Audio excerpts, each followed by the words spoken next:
Minggu ini kita berbicara mengenai the power of Christ in us, kuasa Kristus yang ada di dalam hidup kita. Dan ini sebagai satu daripada topik yang akan disampaikan di bulan Februari, karena di bulan Februari kita akan membahas buku Efesus, dan ini semuanya akan menunjang akan tema tahunan dari ICC. Kalau saudara tahu bahwa tema tahunan adalah Living in the Fullness of Christ, jadi kita ingin melihat setiap minggu kita akan mendengar firman Tuhan sampai pada akhirnya nanti kita bisa melihat bahwa kehidupan kita itu adalah kehidupan yang berubah, sehingga pada bulan Desember nanti kita bisa melihat kemajuan, progres daripada kehidupan kita, apakah kita sudah hidup di dalam kepenuhan Kristus. Living in the fullness of Christ.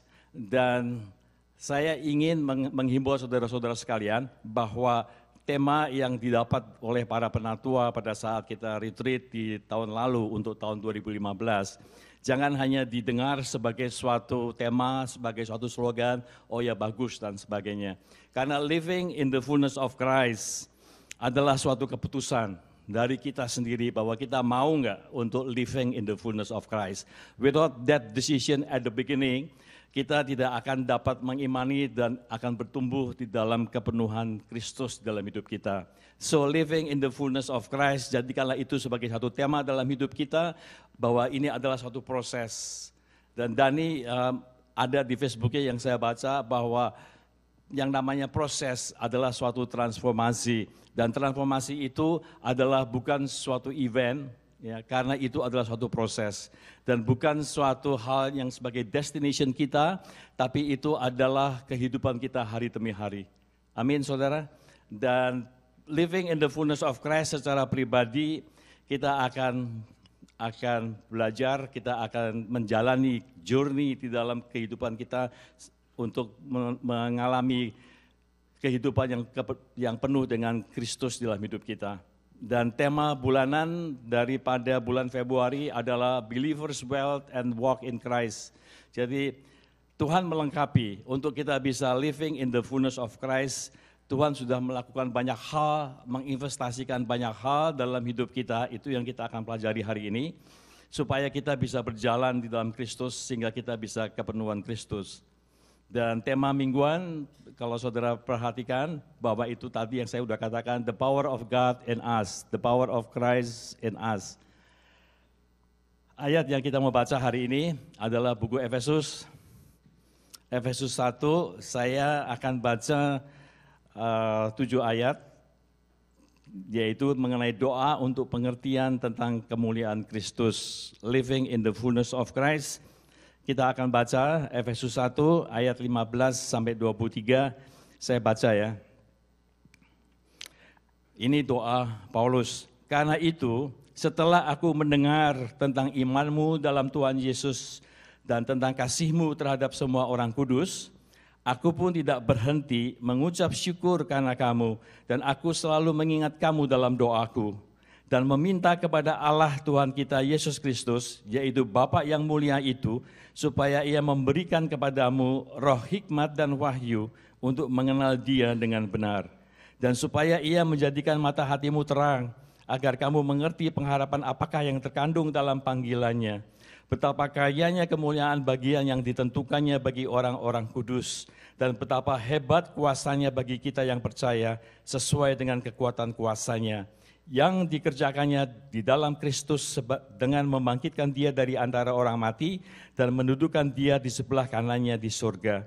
Jauh lebih tinggi dari segala pemerintah dan penguasa dan kekuasaan dan kerajaan dan tiap-tiap nama yang dapat disebut, bukan hanya di dunia ini saja, melainkan juga di dunia yang akan datang. Dan segala sesuatu telah diletakkannya di bawah kaki Kristus, dan Dia telah diberikannya kepada jemaat sebagai kepala dari segala yang ada. Jemaat yang adalah tubuhnya, yaitu kepenuhan Dia yang memenuhi semua dan segala sesuatu.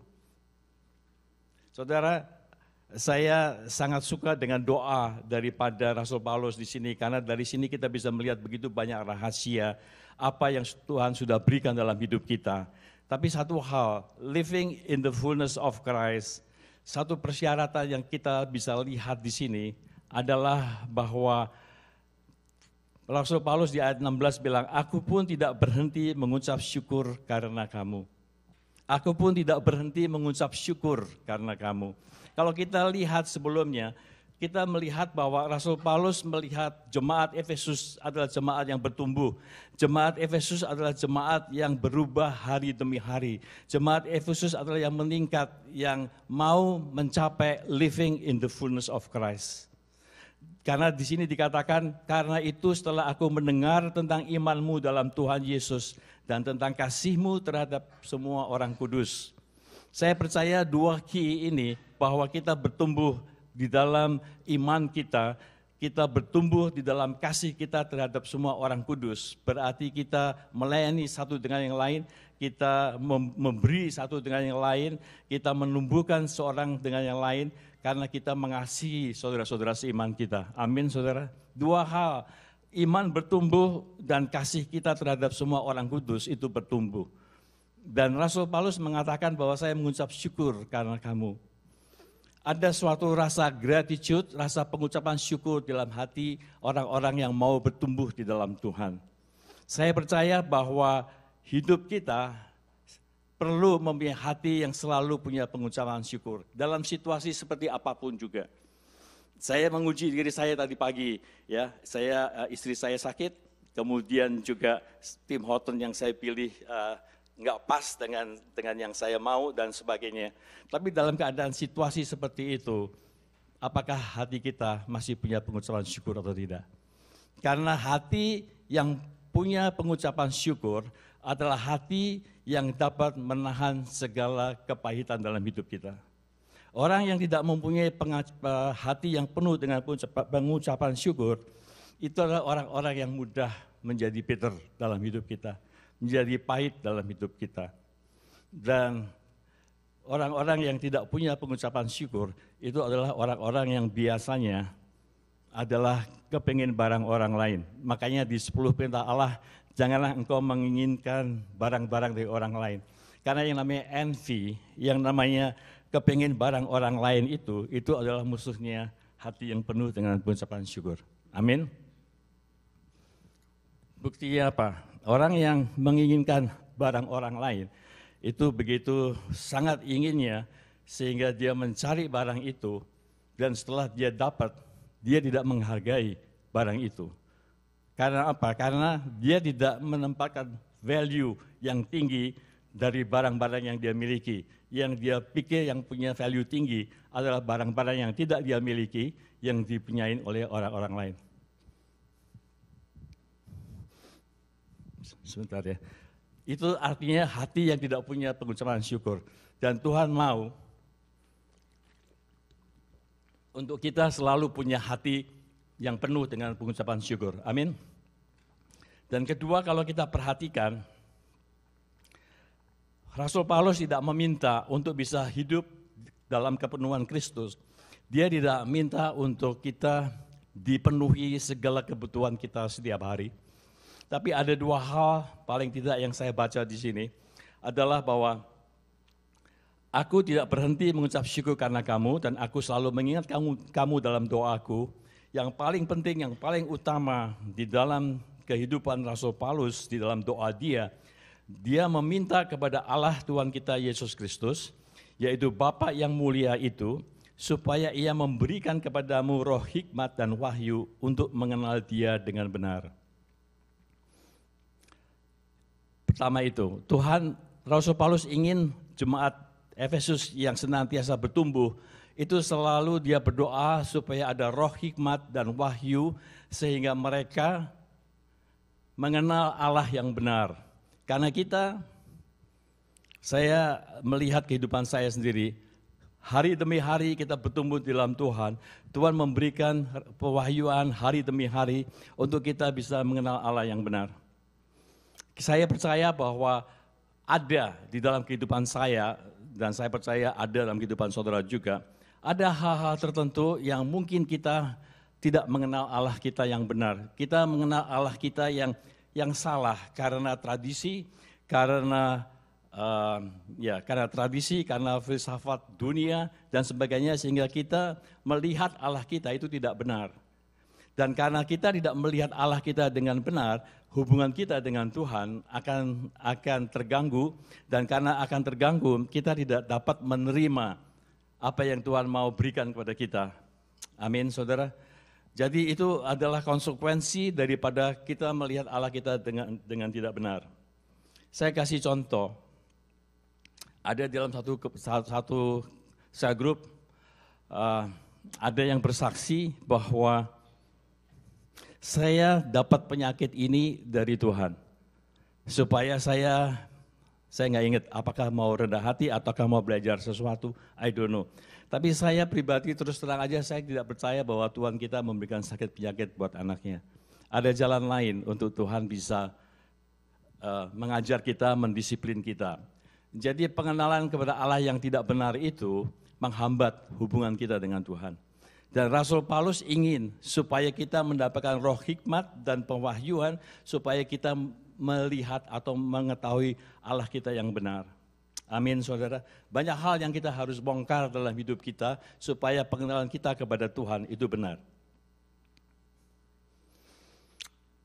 Dan yang kedua, selain roh hikmat dan wahyu, Paulus juga mengatakan, dan supaya ia menjadikan mata hatimu terang, agar kamu mengerti pengharapan apakah yang terkandung dalam panggilannya, betapa kayanya kemuliaan bagian yang ditentukannya bagi orang-orang kudus, dan betapa hebat kuasanya bagi kita yang percaya, sesuai dengan kekuatan kuasanya. Di sini roh wahyu dan roh hikmat dan pewahyuan, dan juga supaya mata hati kita terang, jadi kita melek rohani, ya bukan hanya mata fisikal, tapi mata rohani kita terang, supaya kita bisa melihat sebenarnya sudah apa saja yang Tuhan sudah berikan dalam hidup kita pada saat kita menerima Yesus sebagai Tuhan dan Juru Selamat. Ya, jadi menerima Yesus sebagai Tuhan dan Juru Selamat itu ada sesuatu yang diinvestasikan oleh Tuhan dalam hidup kita. Semua berkat rohani, semua janji-janji Tuhan sudah ada dalam hidup kita. Dan mengapa Rasul Paulus mengatakan supaya mata hatimu terang, supaya kita bisa melihat apa sih yang sudah di dalam hidup kita. Bukan sesuatu yang harus kita cari, yang kita tidak punya, tapi kita menemukan berbeda antara seeking, mencari, karena kalau mencari itu kita belum punya. Tapi kalau menemukan, itu berarti kita sudah ada, tinggal kita ketemu saja, karena ada roh hikmat dan pewahyuan yang ada dalam hidup kita. Amin, saudara. Bottom line-nya adalah bahwa kalau Rasul Paulus berdoa seperti itu, artinya bahwa jemaat Efesus sekalipun dia bertumbuh, masih banyak hal yang harus diketemukan di dalam mereka, dalam hati mereka satu persatu, dan di dalam tubuh Kristus secara keseluruhan. Yang dikerjakannya dalam Kristus dengan membangkitkan dia dari antara orang mati dan mendudukan dia di sebelah kanannya di sorga. Jadi berkat rohani ataupun kekayaan kemuliaan Kristus yang ada dalam hidup kita, termasuk di dalamnya adalah kuasa kekuatan Tuhan dalam hidup kita. Tapi kita sering tidak akses itu karena kita tidak punya hikmat dan pewahyuan. Dan kekuatan atau kuasa yang ada dalam hidup kita itu adalah yang sama dengan yang dikerjakannya di dalam Kristus dengan membangkitkan dia dari antara orang mati dan mendudukan dia di sebelah kanannya di sorga. Saya mau memberikan banyak aplikasi di sini. Jadi kekuatan atau kuasa yang ada dalam hidup kita itu sama dengan kekuatan dan kekuasa yang membangkitkan Yesus dari kematiannya. Pertama kita berpikir bahwa kalau begitu kita punya kekuatan dan kuasa untuk membangkitkan orang mati. Saya melihat lebih dalam dari itu, karena yang dikatakan adalah bahwa sama dengan yang membangkitkan dia dari antara orang mati, artinya bahwa kekuatan atau kuasa yang Tuhan sudah berikan dalam hidup kita, itu memberi kehidupan. Memberi kehidupan. Jadi itu yang saya lihat bahwa kekuatan dan kuasa Allah dalam hidup kita itu memberi kehidupan. Dan bukan hanya itu, kekuatan dan kuasa itu mempunyai otoritas, mempunyai status, mempunyai posisi, sama dengan seperti mendudukan dia di sebelah kanannya di surga. Jadi artinya bahwa otoritasnya itu tinggi. Itu yang dimiliki oleh anak-anak Tuhan. Tapi kita jarang melihat sampai ke situ karena tidak punya roh hikmat dan pewahyuan untuk bisa melihat hal itu. Dan pada hari ini yang saya akan sampaikan adalah bahwa kuasa yang ada dalam hidup saudara itu adalah kuasa yang dapat membangkitkan kehidupan dan kuasa yang dapat melepaskan orang-orang yang terpenjara, yang terikat, dan kita tidak bisa dibebaskan oleh karenanya. Ingat Yesaya 61, ini bernubuat, suatu nubuatan untuk Yesus, dan ini juga diulang oleh Lukas, di Lukas 4 ada bahwa pada waktu Yesus masuk di dalam bait Allah dan membuka firman Tuhan, ini ayat yang dibaca, yang dikatakan bahwa Roh Allah ada padaku, ia telah mengurapi aku untuk memberitakan berita baik bagi orang-orang yang sengsara, untuk melepaskan tawanan dari tahanan dan melepaskan orang-orang yang tertawan atau yang terkurung dari penjara. Kalau kita melihat pelayanan Yesus, apakah kita pernah membaca bahwa Yesus pergi ke tempat-tempat tahanan? Jadi apa arti daripada Yesus datang untuk melepaskan tawanan dari yang terkurung dan juga melepaskan dari penjara? Karena poinnya adalah bahwa sebenarnya hidup kita, diri saudara, itu terpenjara di dalam hati saudara. Dan kalau firman Tuhan menyampaikan bahwa ada kuasa untuk melepaskan saudara dari penjara hati saudara, itu saudara bisa alami. Sehingga kepenuhan Kristus, kepenuhan Yesus akan saudara alami dan sampai nanti pada akhir Desember dan seterusnya saya percaya bahwa saudara semakin lama semakin mempunyai suatu kepenuhan di dalam Kristus. Saudara terpenjara di dalam hati saudara. Tapi penjara yang memenjarakan saudara bukan seperti saudara ada di rumah tahanan, tetapi tradisi saudara, tetapi emosi saudara, tetapi pengalaman-pengalaman yang lalu itu memenjarakan saudara. Dan hari ini saya percaya bahwa saudara akan mengalami pembebasan.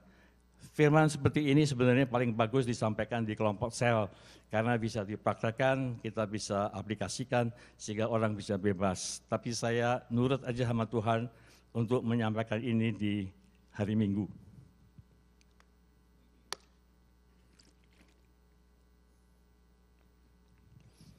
Kenapa saudara perlu dibebaskan?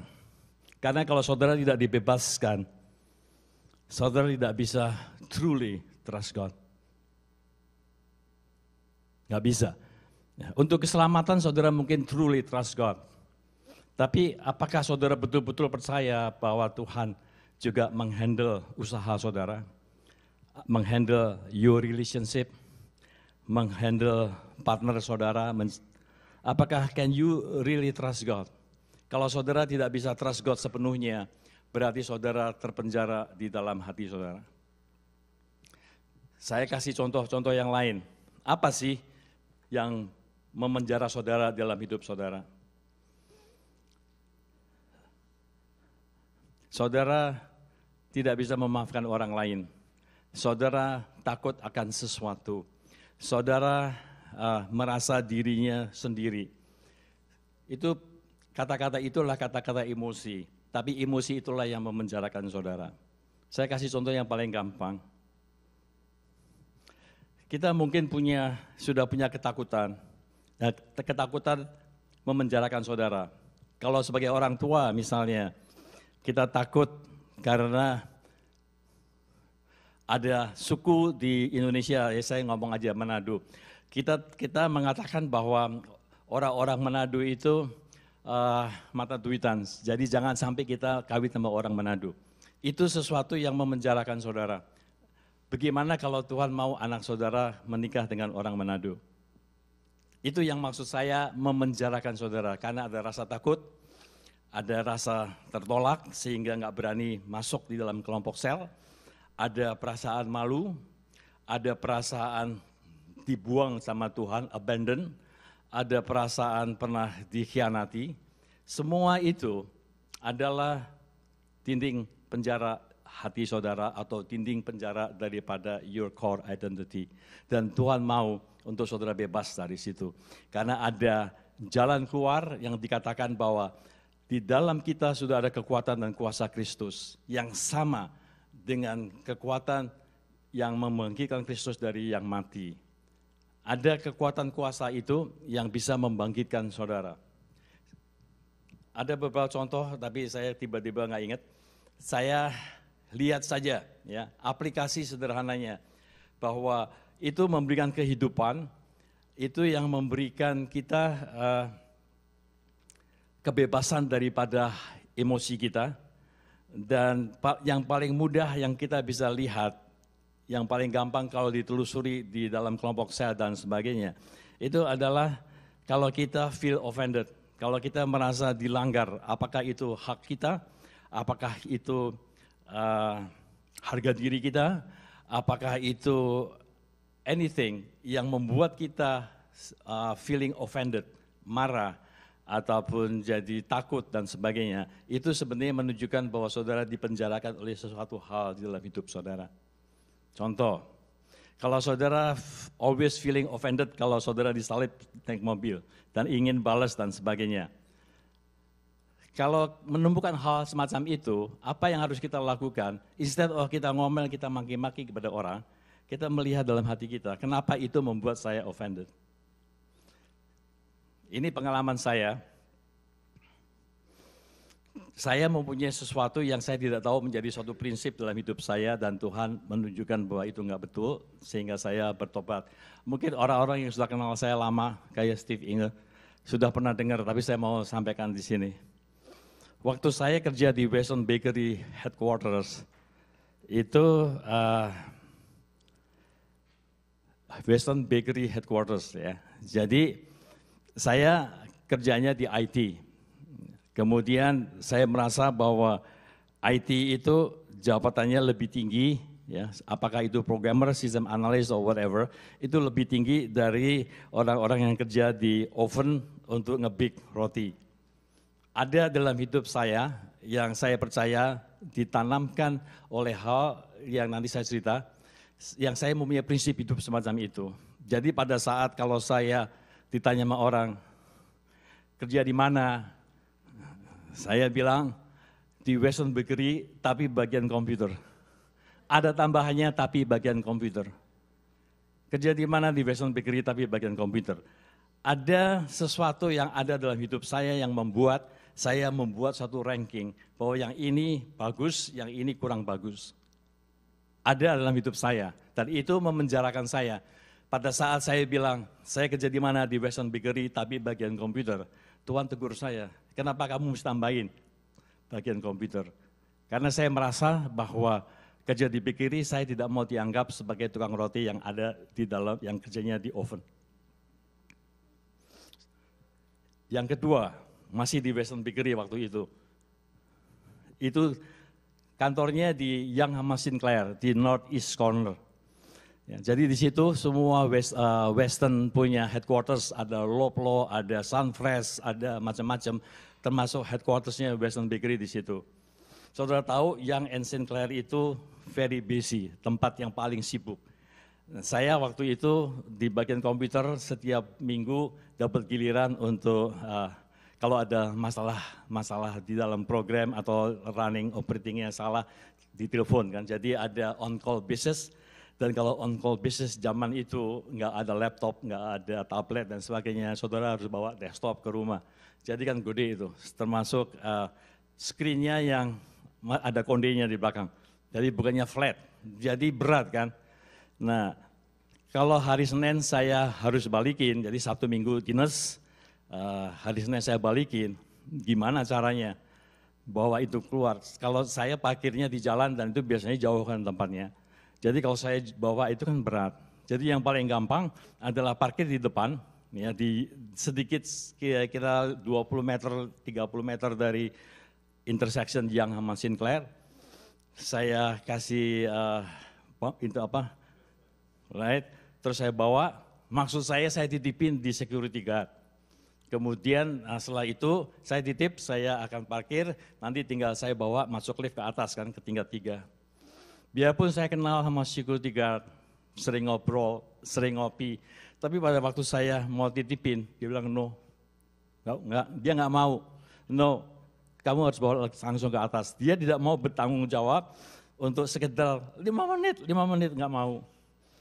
Itu gondroknya setengah mati saudara, karena ini kan teman. Gitu. Tapi kenapa saya bisa gondrok dan sebagainya? Karena bottom line-nya itu, saya merasa terhina dengan no-nya security guard. Karena saya merasa yang namanya security guard itu statusnya tidak seperti computer programmer. Tuhan menunjukkan itu. Mengapa saya punya respons yang mungkin bagi saudara nggak ada apa-apa, karena saudara tidak punya masalah itu. Tapi bagi saya itu masalah besar. Karena ada sesuatu yang saya terpenjara dalam hidup saya, hati saya, yang belum Tuhan bereskan. Dalam keadaan semacam itu, apa yang saudara harus lakukan? Saudara tanya sama Tuhan, kenapa Tuhan saya offended? Kenapa Tuhan saya begini, saya begitu, kalau Tuhan tunjukkan. Dan Tuhan tunjukkan, enggak lama Tuhan tunjukkan, di situ letak sumbernya. Yaitu pada waktu saya masih kecil,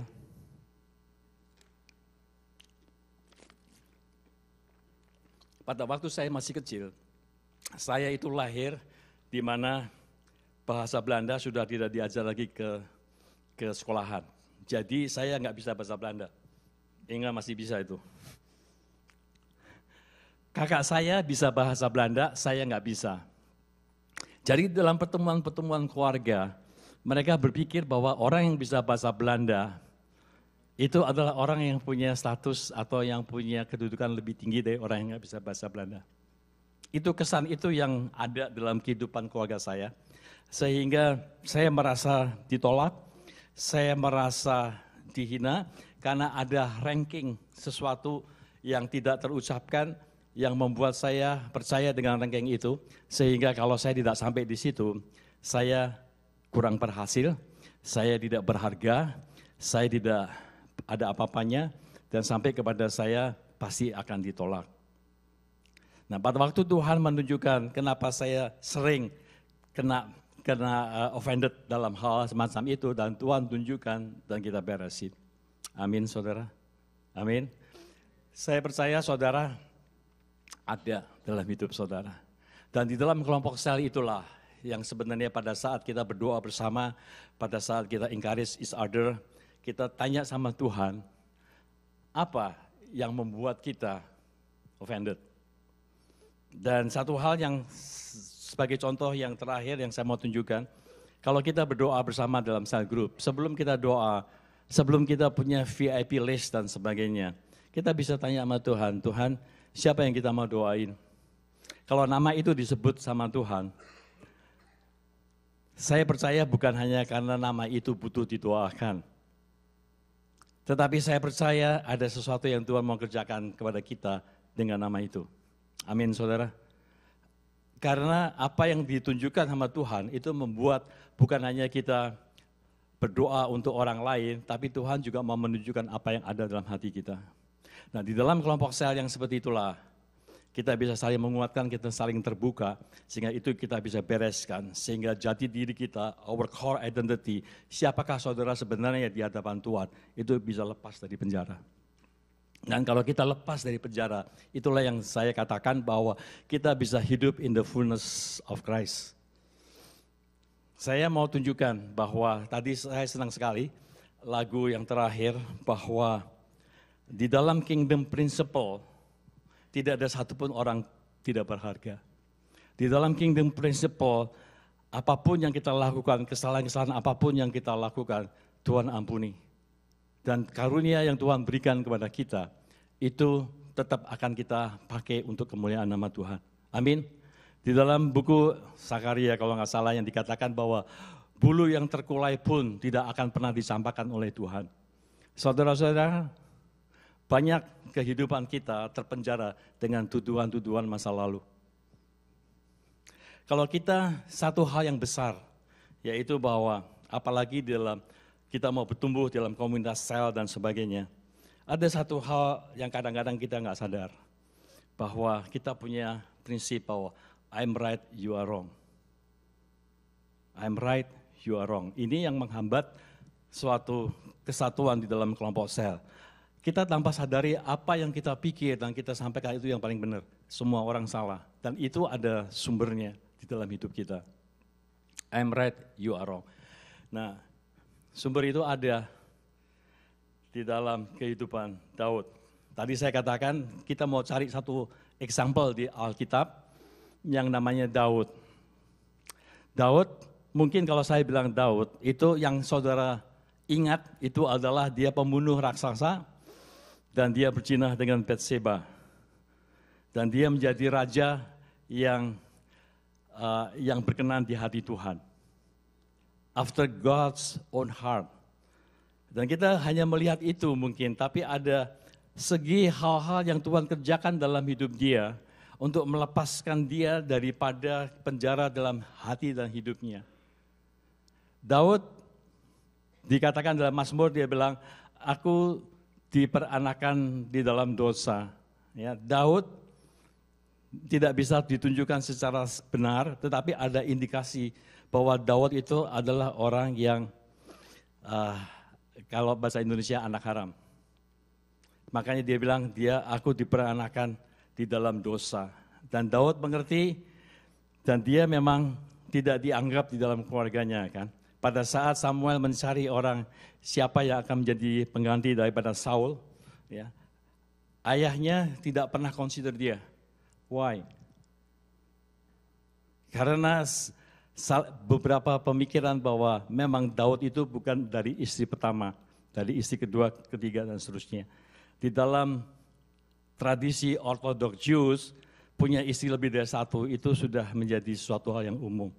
Dan istri kedua, istri ketiga atau pernikahan itu tidak didasarkan oleh kasih, oleh cinta, tapi memang didasarkan oleh karena kamu sudah kaya, karena kamu sudah bisa memberkati, dan kamu boleh cari istri yang kedua, ketiga, dan seterusnya.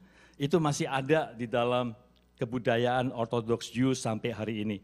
Ada satu kesaksian dari seorang pendeta, dia ikut tur di Israel, waktu itu di Bethlehem, dan salah satu dari anggota turnya itu Charming, ya, seorang yang tidak menikah, seorang yang cerai tapi punya anak, dan sangat sangat friendly. Jadi setiap orang yang ketemu sama dia pasti senang gitu loh. Nah, itu ada suatu transaksi di dekat pintu masuk bus itu. Biasanya kalau bus-bus turis itu kan banyak orang-orang menjual souvenir. Jadi yang jual souvenir ini punya conversation yang cukup lama sama perempuan ini. Lalu si souvenir itu tanya, will you marry me? Gitu. Jadi dari urusan mau beli atau enggak souvenir sampai si laki ini bilang, will you marry me? Dan dia sudah diajar. Ini sekarang ini kira-kira Oktober November yang lalu. Kalau Jews Orthodox itu seperti itu. Dan kebetulan perempuan ini sudah diajar, kalau kamu ditawarin untuk dikawinin sama orang Orthodox Jews, pertanyaan pertama yang kamu harus sampaikan adalah, gue akan jadi istri yang keberapa? Dan dia bilang ketiga, gitu. Jadi kalau kita lihat begitu, akhirnya terus dia bilang begini, yang perempuan ini, oke, kalau gitu tunggu sampai saya mau tanya sama anak saya, karena dia memang punya anak. Pada waktu dia bilang, saya punya anak, si Orthodox Jews ini bilang, lu dari mana punya anak kalau kamu masih tidak menikahkan? Pertama pertanyaannya adalah, kamu married atau enggak? Enggak, saya enggak married. Tapi will you marry me? Lalu dia tanya, gue istri keberapa, ketiga? Lalu dia bilang bahwa kalau gitu saya akan tanya anak saya. Jadi offernya batal, karena memang enggak mau anak, maunya kawin gitu loh. Jadi itu sudah biasa. Jadi karena hal seperti itulah, maka orang menduga bahwa yang namanya Daud itu adalah orang yang di-reject, karena bukan dari istri pertama. Nah, sekarang kita melihat kehidupan Daud, supaya kita bisa melihat bagaimana kita bisa trust Tuhan, bahwa Tuhan selalu memberikan yang terbaik bagi kita, sehingga kita bisa lepas daripada penjara hati kita. kita lihat bahwa saudara tahu kan, pada waktu dikirain begini, pada waktu Saul menjadi raja, belum sampai 3 tahun, dia sudah melakukan sesuatu sehingga Samuel bilang bahwa urapan Tuhan sudah tidak ada di tempat di kamu, tetapi Tuhan sudah mendapatkan orang yang berkenan di hatinya. Pada saat Samuel bilang seperti itu, kalau diperkirakan jumlah tahunnya, kemungkinan Daud belum lahir. Tapi Samuel sudah memberikan prophetic word dari Tuhan bahwa Tuhan akan mencari seseorang yang berkenan di hatinya. Itu saya nggak ingat ayatnya, tapi saya rasa setelah 1 sampai 10 sampai 15 kira-kira di situ. Dan kita tahu bahwa Daud melayani Saul di dalam kerajaannya sampai timbul rasa benci Saul kepada Daud sehingga Daud akan dibunuhkan, sehingga Daud harus lari. Pada waktu Daud lari, dia seorang diri dia lari. Tapi di Samuel dia lari dari gua ke gua, dari satu padang ke padang dan sebagainya, sampai kepada di gua Adulam. Itu di 1 Samuel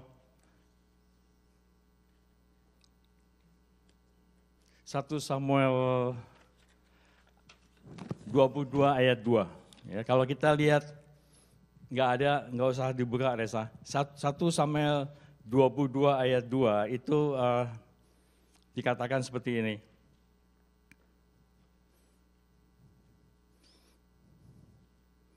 Satu Samuel 22 ayat 2 ya. Itu dibilang begini. Daud lari dari gua ke gua, lari dari kejaran Saul seorang diri, tapi di ayat yang kedua dikatakan pada waktu Daud bersembunyi di gua Adulam, berkata begini, berhimpunlah juga kepadanya setiap orang yang dalam kesukaran, setiap orang yang dikejar-kejar tukang piutang, setiap orang yang sakit hati, maka ia menjadi pemimpin mereka. Bersama-sama dengan dia ada kira-kira 400 orang. Jadi sejak 1 Samuel 22 ayat 2, Daud tidak sendiri, dia punya pasukan. Tapi pasukannya adalah orang-orang yang stres, orang-orang yang punya sakit hati, orang-orang yang dikejar oleh utang dan sebagainya. Orang-orang yang kalau menurut saya zaman sekarang adalah orang-orang preman, orang-orang yang sudah susah ada dalam masyarakat. Itu orang-orang yang mengikuti Daud. Tapi apa yang terjadi, ini memang pekerjaan Tuhan selama 3 tahun Daud adalah Tuhan mau supaya Daud menjadi pemimpin orang-orang semacam ini, sehingga orang-orang semacam ini bisa diubahkan, karakternya dibentuk, sehingga dari 400 orang ini akan keluar 30 orang tentara yang menjadi bodyguardnya Daud, yang bisa berperang luar biasa, yang mau menyerahkan hidupnya buat Daud. 3 tahun Tuhan memberikan Daud suatu assignment untuk coba kamu urusin yang 400 orang ini. Kira-kira ngerti ya, siapa yang ikut Daud?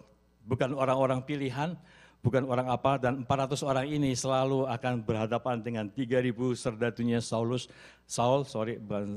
untuk membunuh Daud. Itu situasinya. Dan dari 1 Samuel 22 kita melihat sampai 1 Samuel 25, ini yang saya mau baca. Bagaimana Daud diubahkan Tuhan? Ternyata Daud mungkin tidak seperti apa yang kita duga. Ada hal-hal yang harus dikerjakan Tuhan dalam hidupnya sebelum dia quote unquote diangkat atau layak atau pantas diangkat menjadi raja yang dikatakan orang yang berkenan di hati Tuhan. Ada satu proses pembelajaran sehingga Daud betul-betul tahu bahwa he really can trust God. Itu sesuatu proses yang kita akan alami juga. Apakah betul hidup kamu itu betul sungguh-sungguh bisa mempercayakan hidupmu di tangan Tuhan? Saya baca, ya, lalu saya mencoba menguraikan apa yang kita lihat di sini dengan pandangan begini ya. Tuhan memproses Daud dan ada sesuatu di dalam Daud yang harus dibebaskan atau yang harus dilepaskan sehingga dia bisa menjadi betul-betul sungguh-sungguh raja orang Israel yang dikatakan after God's own heart. Kalau Daud bisa dikerjakan dalam kondisi seperti itu, saya percaya saudara juga bisa dikerjakan oleh Tuhan. Amin.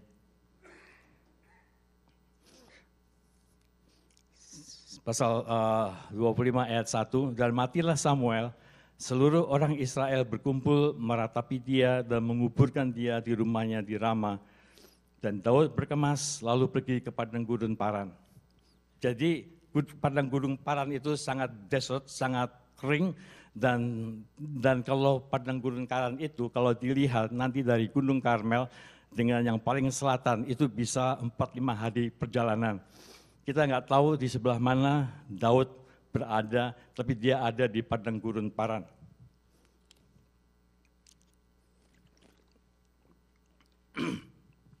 Padang gurun Paran adalah tempat juga Hagar membesarkan Ismail. Ya, padang gurun Paran juga dipakai oleh Tuhan untuk umat Israel berputar-putar sebelum masuk ke tanah perjanjian. Ayat kedua, ketika itu ada seorang laki-laki di Maon yang mempunyai perusahaan di Karmel. Orang itu sangat kaya, ia mempunyai 3.000 ekor domba dan 1.000 ekor kambing. Ia ada di Karmel pada penggundingan bulu domba-dombanya. Orang di sini jarang sekali saya melihat dalam Alkitab dikatakan perusahaan. Tapi di sini dibilang bahwa ada seorang laki-laki yang sangat kaya. Sebagai perbandingan dia punya 4.000, 3.000 domba, 1.000 kambing. Sebagai perbandingan, orang yang mempunyai 10-15 domba itu bisa hidup untuk menghidupi keluarganya. Sebagai perbandingan juga, Daud pada waktu mengembalakan domba orang tuanya itu cuma 3-5 domba. Ini punya 3.000 domba dan 1.000 ekor kambing dan disebut di situ dia punya perusahaan. Jadi sangat kaya, multimilioner. Nama orang itu Nabal dan nama istrinya Abigail. Perempuan itu bijak dan cantik, karakteristik daripada Abigail. Tetapi laki-laki itu kasar dan jahat kelakuannya. Ia seorang keturunan Kaleb. Ketika didengar Daud di padang gurun bahwa Nabal sedang menggunding bulu domba-dombanya, maka Daud menyuruh 10 orang dan kepada orang-orang itu Daud berkata, "Pergilah ke Karmel dan temuilah Nabal. Tanyakanlah keselamatannya atas namaku dan sampaikan salam ini kepadanya. Selamatlah engkau, selamatlah keluargamu, selamatlah segala yang ada padamu. Baru-baru ini aku mendengar bahwa engkau mengadakan penggundingan bulu domba. Adapun gembala-gembalamu yang ada dengan kami, tidak kami ganggu dan tidak ada sesuatu yang hilang daripada mereka selama mereka ada di Karmel. Tanyakanlah kepada orang-orangmu, mereka tentu akan memberitahukan kepadamu. Sebab itu biarlah orang-orang ini mendapat belas kasihanmu. Bukankah kami ini datang pada hari raya? Berikanlah kepada hamba-hambamu ini dan kepada anakmu Daud apa yang ada padamu." Saya terusin dari ayat 9. Ketika orang-orang Daud sampai ke sana, berkatalah mereka kepada Nabal atas nama Daud tepat seperti yang dikatakan kepada mereka. Kemudian mereka menanti. Sampai di situ. Saudara perhatikan bahwa ternyata pada saat Daud bersama dengan 400 dan sampai saat itu ada 600 orang yang mengikuti dia, bersembunyi atau lari dari kejaran Saul di daerah Paran, dan dia di daerah Paran itu dia tahu bahwa ada orang yang bernama Nabal yang sangat kaya yang punya 3.000-4.000 binatang piaraan.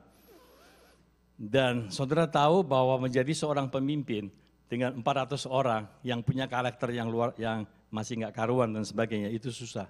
Bagaimana kasih makan 400 orang? Makanya apa yang dilakukan oleh Daud dan apa yang dilakukan oleh anak buahnya, preman, mereka menjadi security guard daripada domba sama kambingnya Nabal, tanpa memberitahukan kepada Nabal. Jadi mereka yang memberesin, karena daerah itu adalah daerah yang rentan dengan rampok dan sebagainya. Kita tahu Jericho, Yerusalem banyak rampok. Dan ini di Paran juga banyak rampok. Jadi anak buahnya Daud yang preman-preman itu ngebantuin menjaga supaya domba sama kambingnya Nabal tidak diganggu-gugat. Maksudnya baik, Lalu Daud memberikan salam kepada Nabal, sesuatu yang bagus dan baik. Tapi Daud kan minta imbalan. Supaya tolong, basically, kita kan sudah membuat kebaikan buat kamu. Sudah layaknya lah kamu kasih juga makan buat anak buah saya. Itu basically pertanyaannya Daud. Ngerti maksud itu ya, sampai situ. Jadi situasi Daud kita tahu, dan di sini kita juga belajar bahwa untuk mendidik seseorang itu adalah bahwa orang itu harus melakukan pekerjaan extra mile, tidak diminta tapi dia melakukan karena Tuhan memperhitungkan hal itu untuk promosi kita di masa yang akan datang. Jadi bagi saudara-saudara yang berusaha, saudara-saudara yang kerja dengan employer, ya lakukan extra mile. Karena itu adalah cara Tuhan untuk mempromosikan saudara. Nah ini, oke, sampai di situ kita tahu bahwa maksudnya Daud baik. Kemudian ayat yang ke-10 sampai ke-12, tetapi Nabal menjawab anak-anak buah Daud itu, katanya, siapakah Daud? Who is he? Who is Daud? Siapakah anak Isai itu? Dia tahu.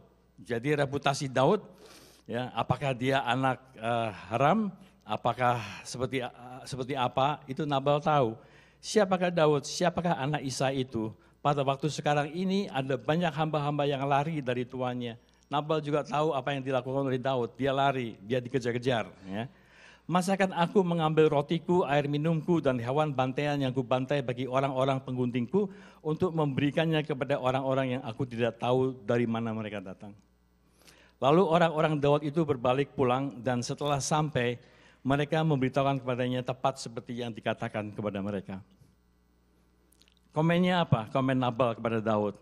Nasty, bukan? Sesuatu yang sangat ofensif. Bukan hanya dia tidak mau, bukan saja dia tidak menghargai apa yang dilakukan oleh anak buahnya Daud, tapi dia juga mengata-ngatain Daud. Sebagai anak haram, sebagai siapakah Daud, siapakah anak Isai itu. Sesuatu yang pelajaran bagi kita kalau kita kena offense dari orang, apa yang harus kita lakukan? Mungkin saudara berpikir sebagai anak Tuhan, sebagai a man after God's own heart, sebagai orang yang punya hati lembut untuk bisa menyanyikan mazmur dan sebagainya. Sebagai anak Tuhan seharusnya kalau kena ofensif begini apa yang harus dilakukan? Ngampunin, bukan?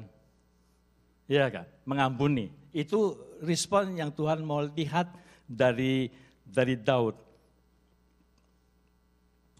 Tapi apa yang terjadi? Mungkin saudara nggak tahu apa yang terjadi. Di ayat ke-13 kita baca. Kemudian berkatalah Daud kepada orang-orangnya, kamu masing-masing sandanglah pedang. Lalu mereka masing-masing menyandang pedangnya. Daud sendiri pun menyandang pedangnya. Sesudah itu kira-kira 400 orang maju mengikuti Daud, sedang 200 orang tinggal menjaga barang-barang. Daud, a man after God's own heart. Daud yang mencoba senantiasa mengerti hati Tuhan. Tapi dalam situasi dia kena offended. Respon itu yang dilakukan. Dan saya melihat ini overkill. Karena urusannya kan cuma Daud sama Nabal. Tapi dia bawa 400 orang untuk bisa membunuh atau melakukan sesuatu kepada diri Nabal. Orang yang offended, orang yang hanya mau meresponi karena offense dari seseorang, biasanya tidak akan melakukan apa yang Tuhan mau dalam hidupnya. Tapi hari ini saya mau tunjukkan bahwa ada kuasa di dalam hidup kita yang bisa melihat itu adalah satu pengajaran yang Tuhan mau lakukan kepada kita. Ya, di sini kita lihat bahwa Daud membawa 400 orang untuk mengejar. Ini yang namanya a man after God's own heart loh, saudara. Tapi kena press sesuatu, dia bisa membuat respon semacam ini. Ada sesuatu yang harus dikerjakan dalam hidup Daud. Lalu kita baca dari ayat 14 sampai 19. Tetapi kepada Abigail, istri Nabal, telah diberitakan oleh salah seorang bujangnya, katanya, ketahuilah, Daud menyuruh orang dari padang gurun untuk memberi salam kepada Tuhan kita. Tetapi ia memaki-maki mereka. Padahal orang-orang itu sangat baik kepada kami. Mereka tidak mengganggu kami dan kami tidak kehilangan apa-apa selama kami lalu lalang di dekat mereka. ketika kami ada di ladang. Ini satu bukti kan bahwa sebenarnya 400 orang pasukannya Daud itu memang betul menjaga, jadi security guard, mengamankan supaya kambing dombanya Nabal tidak dirampok sama orang. Oleh sebab itu, pikirkanlah dan pertimbangkanlah apa yang harus kau perbuat. Sebab telah diputuskan bahwa celaka akan didatangkan kepada Tuhan kita dan kepada si isi rumahnya.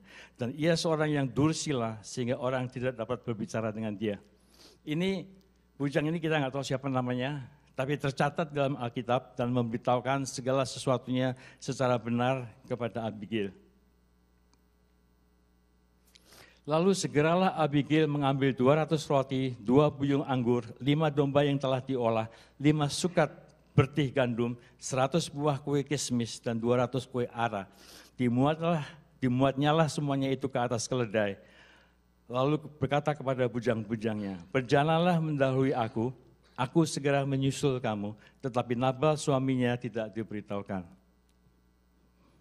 Wanita bijak, dia tahu sebenarnya yang diinginkan Daud itu apa. Daud itu cuma butuh makanan buat anak buahnya. Hanya itu. Tapi dia tahu sehingga apa yang dilakukan, respons pertama dari Nabal adalah dia memenuhi kebutuhan apa yang sesungguhnya Daud butuhkan. Tapi ada embel-embelnya karena kita tahu bahwa sesuatu ofensif dalam hidup kita yang men-trigger kita untuk sesuatu melakukan yang di luar firman Tuhan, ada sesuatu yang kita harus bereskan dalam hidup kita. Kemudian ayat 14-19 tadi yang kita sudah baca sampai 20, ya, kita dari informasi yang diberitakan kepada Abigail, mereka tahu bahwa mereka ada dalam keadaan in trouble, dalam keadaan bahaya. Kemudian di ayat 20-22 dikatakan, ketika perempuan itu dengan menunggang keledainya turun dengan terlindung oleh gunung, tampaklah Daud dan orang-orangnya turun ke arahnya, dan perempuan itu bertemu dengan mereka. Daud tadinya telah berkata, sia-sialah aku melindungi segala kepunyaan orang ini di padang gurun. Percuma saya 400 orang saya jadi security guard dari mereka, sehingga tidak ada sesuatu pun yang hilang dari segala kepunyaannya. Ia membalas kebaikanku dengan kejahatan. Beginilah kiranya Allah menghukum Daud, menghukum saya, kata Daud. Bahkan lebih lagi daripada itu, jika aku tinggalkan hidup sampai pagi, seorang laki-laki saja pun dari semua yang ada padanya. Sesuatu offense yang kita alami, kalau kita tidak bereskan, jadi gede. Tadinya dia cuma overkill membunuh satu orang yang namanya Nabal. Tapi pada waktu dia berjalan ke arah tempat Nabal, hatinya makin lama makin mendidih, hatinya makin lama makin marah, sehingga dia mau babat habis semua orang laki di situ. Itu adalah suatu offense yang saudara tidak bereskan dalam hidup saudara, yang memenjarakan saudara, sehingga saudara tidak tahu apa yang Tuhan mau lakukan dalam hidup saudara. Amin, saudara. Kita belajar di sini. Dikatakan Daud tadinya telah berkata, jadi kalau saya ngebayangin, mereka berjalan 400 orang dari satu ravin ke ravin, baru belok di dalam satu tikungan, dia sudah punya ketentuan, gua habisin itu semuanya. Enggak cuma satu, semuanya gua habisin, demi Allah katanya, saya habisin. Itu perkataan dari orang yang offended, orang yang membuat satu penilaian keliru, dan dari penilaian yang keliru itulah kita akan membuat sesuatu yang mengurung kita sehingga kita tidak dapat melihat jalannya Tuhan. Ketika jadi ayat 23 sampai 31 saya baca aja. Ketika Abigail melihat Daud, segeralah ia turun dari atas keledainya, lalu sujud menyembah di depan Daud dengan mukanya sampai ke tanah. Ia sujud pada kaki Daud serta berkata, aku sajalah ya Tuanku yang menanggung kesalahan itu. Izinkanlah hamba-Mu ini berbicara kepadamu dan dengarkanlah perkataan hamba-Mu ini. Janganlah kiranya Tuanku mengindahkan Nabal, orang yang dursila itu, sebab seperti namanya demikianlah ia. Nabal namanya dan Bebal orangnya. Tetapi aku hamba-Mu ini tidak melihat orang-orang yang Tuanku suruh. Ini satu bukti juga bahwa kalau dilihat Abigail menjelekan suaminya bukan. Tapi karena yang dulu itu perkawinan di-arrange, diatur, tidak ada kasih dan sebagainya. Dan ini yang membuktikan bahwa Abigail juga bukan istri pertama dari Nabal. Ya, jadi dia bisa ngomong begitu. Jadi tolong dilihat dari kapasitas itu ya. Jangan dilihat dari kapasitas ini perempuan kok kurang ajar sekali, dia jelekin nama suaminya. Tidak ya, tapi pre-arranged marriage itu yang membuat tidak ada satu relationship hubungan kasih yang dekat dengan suami pada saat itu. Nah, jadi ayat 26. Oleh sebab itu Tuanku, ya, demi Tuhan yang hidup dan demi hidupmu yang dicegah Tuhan daripada melakukan hutang darah dan daripada bertindak sendiri dalam mencari keadilan, biarlah menjadi sama seperti Nabal musuhmu dan orang yang bermaksud jahat terhadap Tuanku. Maksudnya Abigail memberikan satu nasihat setelah dia tahu bahwa kebutuhan Daud harus dipenuhi dengan makanan, tapi dia bilang bahwa apa yang engkau mau lihat di masa depanmu? Apa yang engkau mau melihat reputasi kamu? Apakah reputasi kamu itu sama seperti Nabal? Ataukah kamu mempunyai satu reputasi yang lain yang Tuhan punya rencana dalam hidupmu? Ini suatu hikmat saudara. Di dalam kehidupan kita, kalau kita offended, kita look in dalam hidup kita, kenapa kita offended dan lain sebagainya. Salah satu hikmat yang Tuhan berikan adalah bahwa kita mau reputasi kita seperti apa di masa yang akan datang. Apakah reputasi seperti Nabal, apakah satu reputasi yang kita mau melakukan sesuai dengan kehendak Tuhan. Itu yang terjadi, itu Abigail bilang begitu. Ayat 27, oleh sebab itu pemberian ini dibawa kepada Tuanku oleh budamu ini, biarlah diberikan kepada orang-orang yang mengikuti engkau. Satu. Kemudian kedua, ampunilah kiranya kecerobohan hambamu ini, sebab pastilah Tuhan akan membangun bagi Tuanku keturunan yang teguh. Karena Tuanku ini melakukan perang Tuhan dan tidak ada yang jahat terhadap padamu selama hidupmu. Jika sekiranya ada seorang bangkit mengejar engkau dan ingin mencabut nyawamu, maka nyawa Tuanku akan terbungkus dalam bungkusan tempat orang-orang hidup pada Tuhan Allahmu. Tetapi nyawa para musuhmu akan diumbankannya dari dalam salang umban. Apabila Tuhan melakukan kepada Tuanku sesuai dengan segala kebaikan yang difirmankannya kepadamu dan menunjuk engkau menjadi raja atas Israel, maka tak usahlah Tuanku bersusah hati dan menyesal karena menumpahkan darah tanpa alasan. Dan karena Tuanku bertindak sendiri dalam mencari keadilan. Dan apabila Tuhan berbuat baik kepada Tuanku, ingatlah kepada hambamu ini. Itu nasihat Abigail. Sangat bijaksana, dia membawa kepada suatu jalan di mana Tuhan punya rencana besar dalam hidupmu. Hiduplah sesuai dengan rencana Tuhan. Amin. Amin. Amin.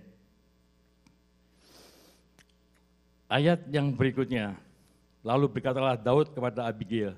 Daud sadar bahwa selama ini mungkin dia kena offended karena dia katakan siapakah Daud, siapakah anak Isai itu. Dia merasa orang yang tertolak sehingga dia offended dan dia mengumbar kemarahannya itu dengan apa yang kita telah belajar. Tapi untuk membelokkan orang sampai kepada sadar, kita tunjukkan destiny Tuhan dalam hidup seseorang. Abigail berhasil memenuhi kebutuhan yaitu makanan. Tapi Abigail berhasil juga untuk menuntun Daud untuk melihat fokus kepada rencana Tuhan dalam hidupnya. Dan rencana Tuhan itu apakah mau